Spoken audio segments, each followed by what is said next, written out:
5 years after finishing the first one, and a year delay for the PC port, I can finally play Death Stranding 2.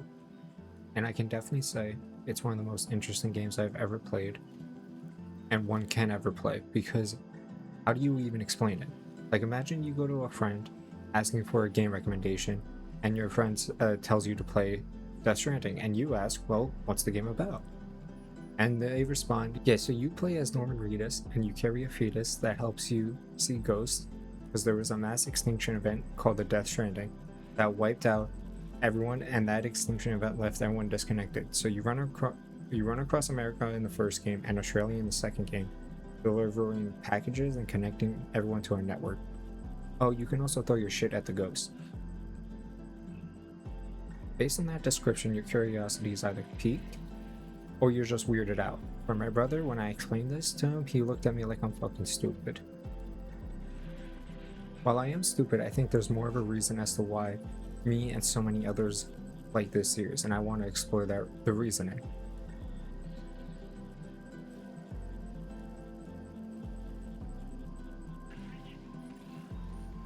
Death Stranding is one of the only games that I have seen that has a shared world, with the exception, and I use quotes for that, of Dark Souls. And I use quotes around the word exception because even Dark Souls doesn't have this level of depth in their shared world. See, in both Death Stranding games, the whole premise is to connect people together, and in doing so you gain more resources and items that help make deliveries easier and allow you to carry more delivery items. But the genius comes from after connecting a location, that area becomes connected, and now that area becomes part of the shared world, where other players who have played the game and made objects such as shelters, bridges, generators, etc. all get added to the shared world, where other people who load into their own game have all those objects in their game, so any road built will be used by another player, all bridges made will get used by another player. This is one factor that makes the game so interesting. It gives a sense of community in a world gone to absolute shit, but also because it gives a sense of progression like no other.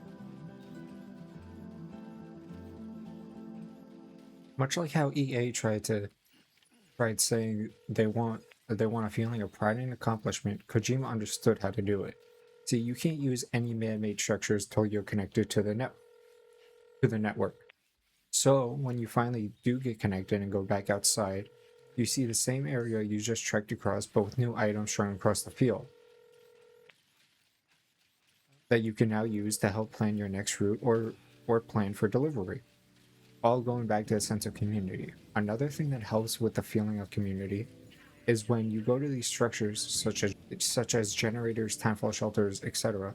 People can have music be played from these structures, which adds even more to this sense of community, because I get to hear some of people's favorite music that is available in the game, and some songs I've actually gotten into my own playlist, and I listen to them pretty frequently.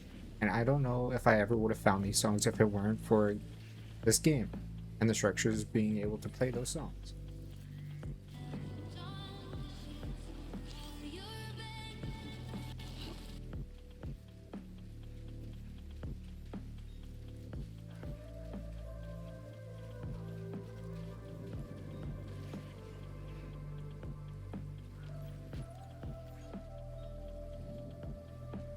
Do I even have to explain this?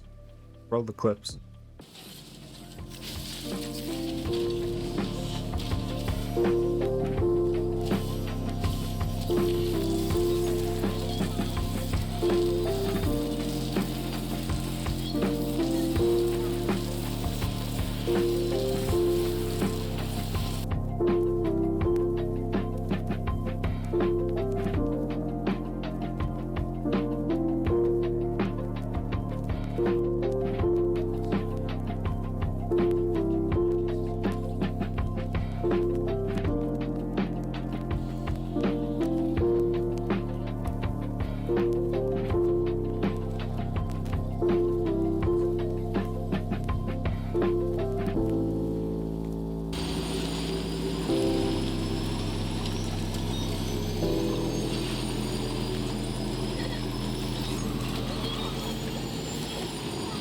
This has to be one of the greatest looking games I have ever seen, not just graphically but artistically. It holds such a unique vision of technology sticking out in the world.